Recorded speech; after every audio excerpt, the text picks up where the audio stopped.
Bonjour, une petite vidéo pour faire le point sur used to. Alors désolé pour les bruits parasites, dehors il y a une tronçonneuse et à côté de moi il y a le chat qui ronronne. Used to peut servir à parler de ce qui était vrai avant mais qui ne l'est plus. Dans ces cas-là, vous aurez le sujet directement après used to et la base verbale. Par exemple, I used to eat at school. Avant, je mangeais à l'école. Le used to est traduit en français par le avant et l'imparfait. À la forme négative, vous aurez le sujet suivi de didn't used to, et cette fois il n'y aura pas de d à use puisqu'il y a didn't, et la base verbale. Par exemple, I didn't used to eat at home. Avant, je ne mangeais pas à la maison. Là encore, le didn't used to est traduit par le avant et l'imparfait négatif. Pour parler des habitudes présentes, on utilise également une expression avec used to, mais il faudra mettre un auxiliaire ou un verbe devant.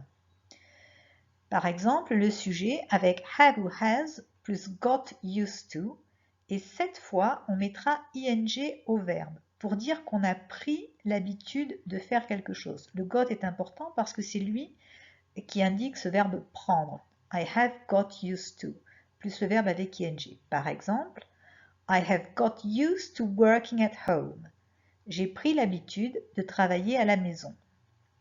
Ce qui veut dire que je le fais maintenant, dans le présent.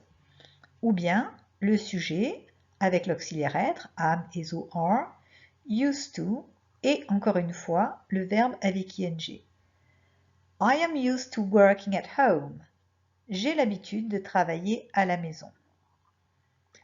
Donc si on récapitule, quand vous parlez de ce qui était vrai avant, il ne faut rien mettre entre le sujet et used to ou didn't used to, il n'y aura pas d'auxiliaire être ou avoir, et le verbe sera à la base verbale. Par contre, quand vous parlez des habitudes présentes, si c'est les habitudes que vous avez prises, c'est have ou has got used to plus ing, et si c'est les habitudes que vous avez, vous mettez simplement l'auxiliaire être devant used to et il y aura ing.